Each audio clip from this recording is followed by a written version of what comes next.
A big part of what we've been talking about today is how one of the things contributing to the surge in the Harris campaign momentum is the way that for the first time in years, it's not Trump driving the narrative, but instead of reacting to a Harris narrative, which is so exciting, and the energy is there instead of around Trump's campaign.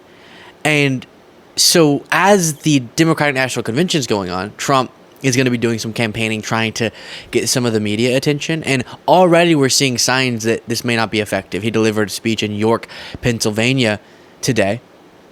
And actually way more quickly than I would have expected with Fox News, they cut away from it.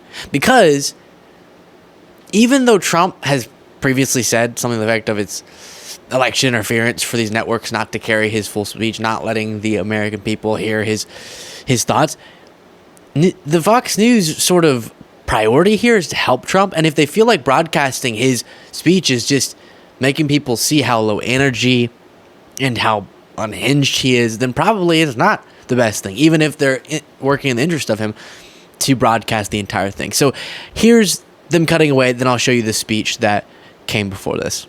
All of a sudden she comes out and she says the same thing, exactly the same words that I used.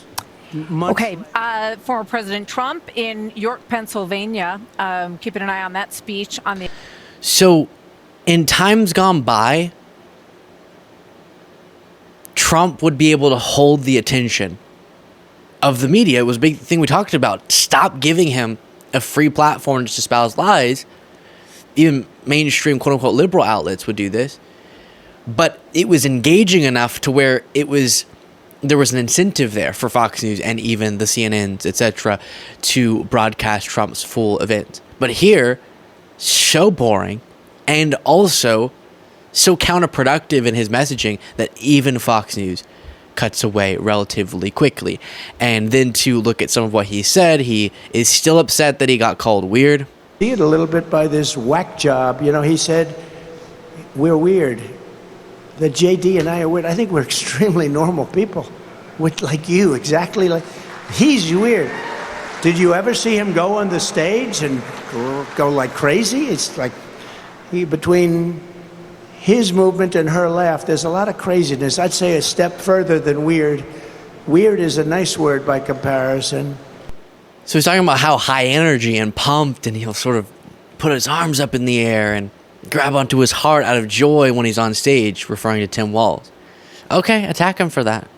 And keep attacking Kamala Harris for her laugh. I know if you're listening, especially I think in our full show today for the podcast, we're going to weave some of our weekend's content all into one big show from today as well.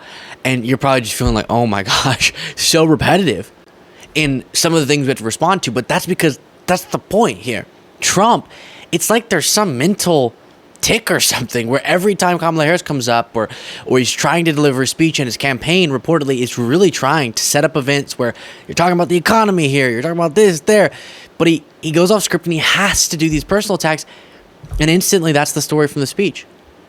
He can't figure out, or he's not disciplined enough to figure out, this is not going well for you.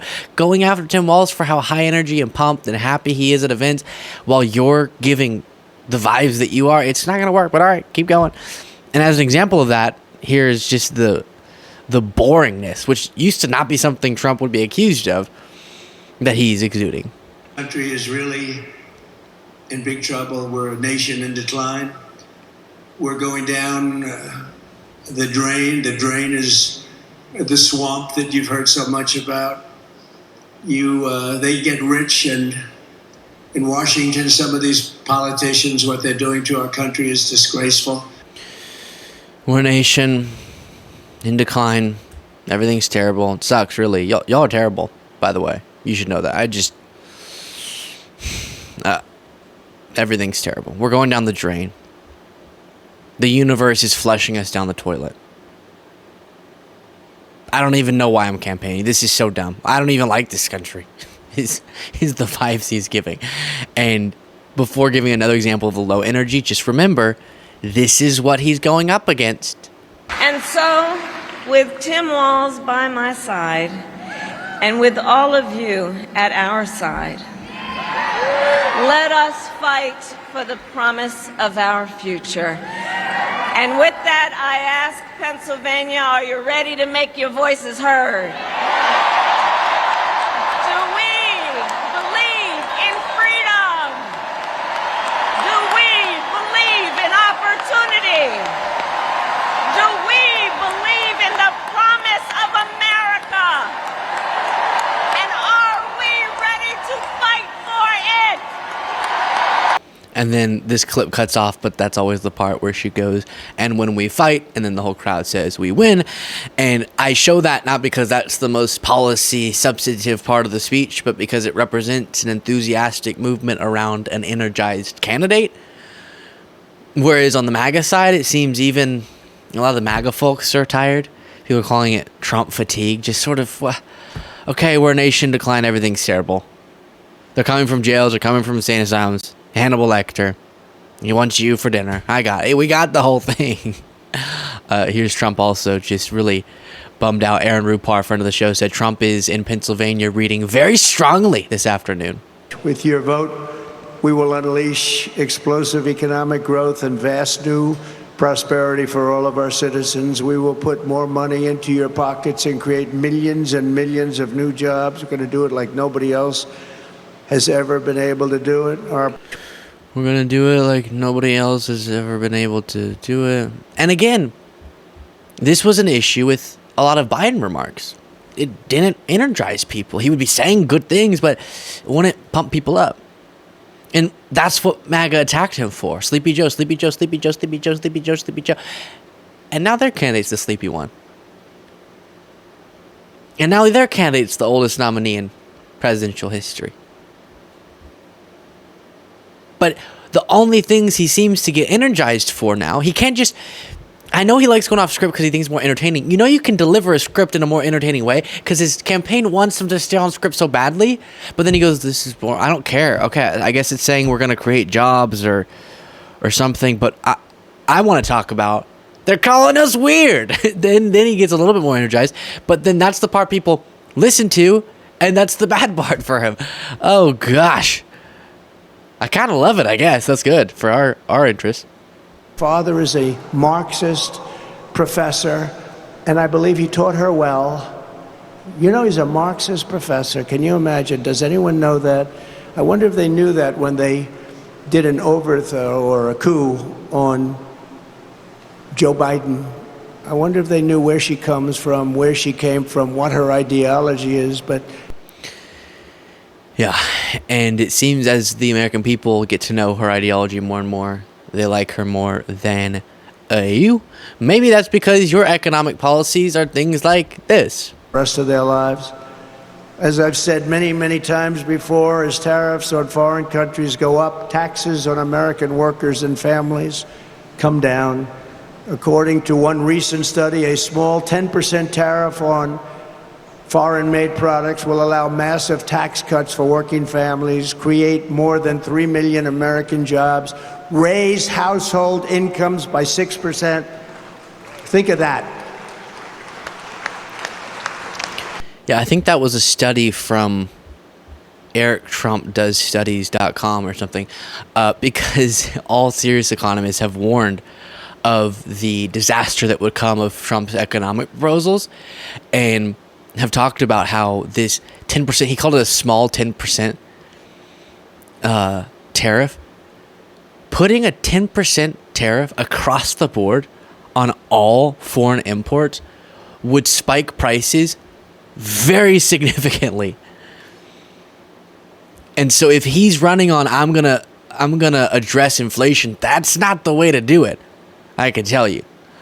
And he continues to misunderstand what tariffs do, because he keeps thinking that it makes other countries pay us money. That's not it. At the other rally, he said, people say that our companies have to pay them. No.